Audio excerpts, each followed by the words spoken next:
Hello दोस्तों, आप लोगों को मेरा सादर प्रणाम। कैसे हैं आप लोग। ये कहानी बहुत सुंदर है, अंत तक जरूर सुने। दो बलशाली राक्षस थे, हिरण्यकशिपु और हिरणाक्ष। ये दोनों भाई थे। उन दोनों ने देवों पर चढ़ाई कर इंद्रलोक को जीत लिया। मगर समय की गति बलवान है। हिरणाक्ष एक नौका दुर्घटना में मारा गया और हिरण्यकशिपु को नृसिंह देव ने मारा था। हिरण्यकशिपु के मरने के बाद उसका बेटा प्रहलाद सिंहासन पर बैठा। मगर भगवान भक्त प्रहलाद को हिरणाक्ष के बेटे अंधक ने हराकर उससे राज्य छीन लिया। अंधक ने प्रहलाद को बंदी बना लिया और स्वयं असुरों का राजा बन बैठा। अंधक के मन में देवों के लिए पुराना बैर था। उसने अपनी सेना की शक्ति बढ़ा ली और अमरावती पर चढ़ाई करने की तैयारी करने लगा। इंद्र को यह बात पता चली तो वह चिंतित हो उठा। इंद्र जानता था कि अकेले देव इतने शक्तिशाली नहीं हैं जो अंधक और उसकी विशाल सेना का सामना कर सके। इसलिए इंद्र ने निश्चय किया कि वह मनु की प्रतापी संतानों को अपनी सहायता के लिए बुलाए। उस समय धरती पर दक्ष प्रजापति जैसे प्रतापी राजा थे। इंद्र ने नारद जी को बुलाया और कहा, नारद जी, तुम अश्विनी कुमार और दक्ष प्रजापति के पास जाओ। देवों पर विपत्ति के बादल घिरे हैं। उनसे कहो कि इस युद्ध में वह हमारी सहायता करे। प्रजापति दक्ष की राजधानी महान नदी सरस्वती के तट पर थी। नारद और उनके साथी वहां पहुंचे। शाम का समय था। उन्हें पता चला कि इस समय दक्ष अपनी बड़ी बेटी सती और पत्नी वीरडी के साथ सरस्वती तट पर घूमने गए हैं। देवर्षि नारद ने सोचा, जरूरी काम है, महल में बैठकर प्रतीक्षा करने में विलंब हो जाएगा। इसीलिए वह दक्ष से मिलने नदी तट की ओर ही चल पड़े। कुछ दूर चलने पर ही उन्होंने एक तेजस्वी पुरुष को नदी के तट पर टहलते हुए देखा। उनके बगल में एक प्रौढ़ा और एक युवती भी चल रही थी। युवती की सुंदरता देखकर अतिरथ बोला, नारद जी, यह अप्सराओं में श्रेष्ठ युवती यहाँ कैसे आ गई। नारद जी हंसकर बोले, मित्र, यह प्रजापति दक्ष की बड़ी पुत्री सती है। कुछ ही दिनों में इसका विवाह होने वाला है। पता नहीं किस भाग्यशाली को यह वरण करेगी। और दूसरी है दक्ष की पत्नी वीरडी। यह कहकर नारद जी आगे बढ़े और दक्ष के पीछे जाकर बोले, दक्ष प्रजापति, मैं नारद देवलोक से आया हूँ। दक्ष ने पूछा, कहो देवराज, इंद्र तो कुशल हैं, अमरावती के क्या हाल चाल हैं। नारद जी ने कहा, देवराज तो कुशल हैं, किंतु एक संकट इंद्रलोक पर मंडरा रहा है। इसी कारण मैं इंद्र का संदेश लेकर यहाँ आया हूँ। इसके बाद नारद जी ने अंधक के हमले के संभावित खतरे की बात बताते हुए कहा, देवता एक युद्ध में उससे हार चुके हैं, वह फिर आगे बढ़ता चला आ रहा है। दक्ष बोले, इंद्र की सहायता करना मेरा सौभाग्य होगा, मैं सेना सहित जरूर जाऊंगा। दक्ष आशा थे जो मान गए। फिर नारद जी ने कहा, हमने धरती के दूसरे राजाओं को भी बुलवाया है। आपकी नज़रों में ऐसा कौन है जिसकी सहायता हमारे लिए जरूरी है। दक्ष ने कहा, एक विलक्षण व्यक्ति है जिसका प्रभाव जनजातियों पर बहुत है। वह शिव के नाम से जाने जाते हैं। सब मनुष्य उन्हें देवाधिदेव मानकर पूजते हैं। तब बुद्धि और योग में उनसे बढ़कर कोई नहीं है। यदि वह इंद्र की सहायता करने को तैयार हो जाए तो देवों की विजय निश्चय है। मुझे विश्वास है कि नारद यह कार्य अवश्य कर पाएंगे। अतिरथ ने कहा, दक्ष ने मुस्कुराकर कहा, मैं नारद जी के गुणों से भली भांति परिचित हूँ, पर तुम शिव को नहीं जानते। वह प्रकांड पंडित हैं, वह महान शिल्पी भी हैं, उन्हें अनेक सिद्धियाँ प्राप्त हैं। उनकी नगरी काशी इस धरती की अनुपम नगरी है। असुर, नाग, यक्ष और गंधर्व उनकी पूजा करते हैं। दक्ष की बात का सभी पर प्रभाव पड़ा।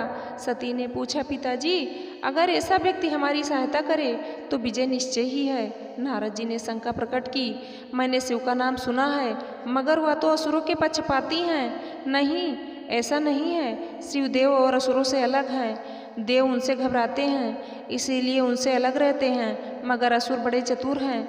असुर उनकी शरण में जाकर उनसे वरदान पाते रहते हैं, इसी से वे बलशाली बने हैं। दक्ष ने कहा। सती ने फिर पूछा, देवों ने उन्हें प्रसन्न क्यों नहीं किया। यह सुनकर दक्ष गंभीर हो गए। बोले, देव अहंकार में डूबे रहे, मगर यह सत्य है कि यदि शिव प्रसन्न हो गए तो देवासुर संग्राम हमेशा के लिए समाप्त हो जाएगा।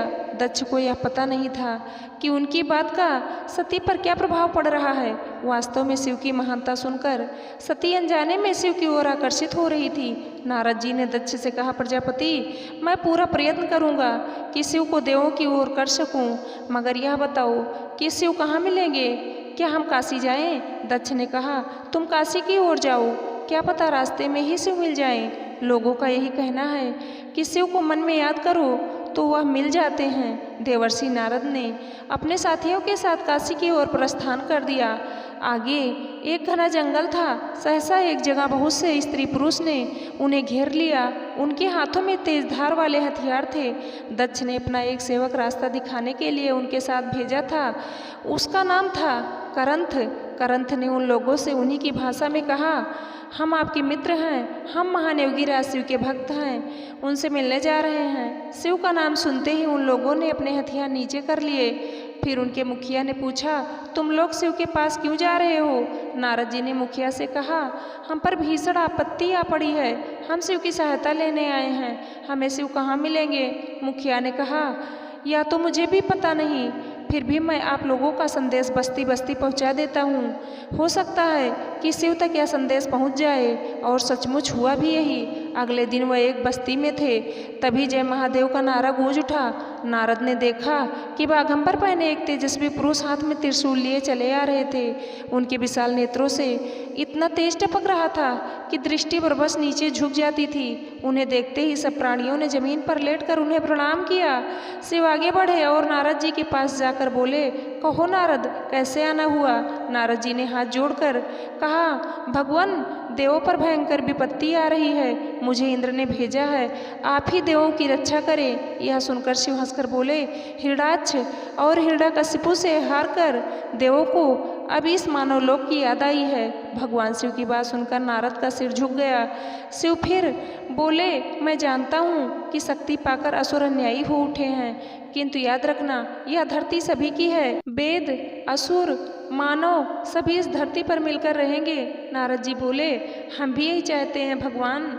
शिव फिर हंसे और बोले, नारद, अंधक का काल उसके ऊपर नाच उठा है, मैं युद्ध में जाऊंगा। यह कहकर शिव चले गए। पता ही नहीं चला कि क्षण में वह कहाँ लोप हो गए। शीघ्र ही एक विशाल घाटी में दोनों सेनाओं की मुठभेड़ हो गई। अंधक विशाल सेना लेकर आया था। उधर देवों की शक्ति भी कम न थी। शिव का त्रिशूल अनेक योद्धाओं का रक्त पी चुका था। उनकी सेना भूतों के समान शत्रु सेना में घुस गई। वह भयानक संहार कर रहे थे। तभी शिव ने इंद्र की ओर इशारा किया। इंद्र तुरंत आए। शिव बोले, देवराज, इतनी हत्या व्यर्थ है, हमारा उद्देश्य शत्रु को हराना है, व्यर्थ रक्त बहाना नहीं। इंद्र की समझ में कुछ नहीं आया। शिव ने त्रिशूल छोड़कर धनुष उठा लिया। फिर बोले, अंधक कहाँ है, मुझे बताओ। शिव का रौद्र रूप देखकर इंद्र भी कांप उठे। बोले, भगवान, वह बिजली के समान अस्त्र पर मुकुट लगाए जो तेजी से मार काट मचाता घूम रहा है, वही अंधक है, लेकिन वह दूर है, निशाना लगाना कठिन है। शिव ने मुस्कुराकर इंद्र की ओर देखा, फिर प्रत्यंचा खींचकर बाण छोड़ दिया। बाण बाज पक्षी की तरह लपका और पल भर में अंधक का सिर जमीन पर लौटने लगा। युद्ध समाप्त हो गया। इंद्र प्रसन्न था। वह शिव को धन्यवाद देने के लिए देवों को लेकर चला, मगर तभी उसे मालूम हुआ कि शिव अपनी सेना के साथ अंतर्ध्यान हो गए। इस युद्ध के बाद सभी देव जुटे। सभी ने देवासुर संग्राम में दक्ष प्रजापति की वीरता की सराहना की और उन्हें धन्यवाद दिया। देवर्षि नारद बोले, देवराज, हमें दक्ष प्रजापति की नहीं, भगवान शिव का धन्यवाद करना चाहिए। युद्ध में विजय हमें उन्हीं के कारण मिली है। जय जय भोलेनाथ की। दोस्तों, यह प्रसंग आप लोगों को कैसे लगा, आप लोग कमेंट करके ज़रूर बताना। चैनल को सब्सक्राइब करना, वीडियो को लाइक करना, शेयर करना। वीडियो को अंत तक देखने के लिए आप लोगों का तहे दिल से धन्यवाद।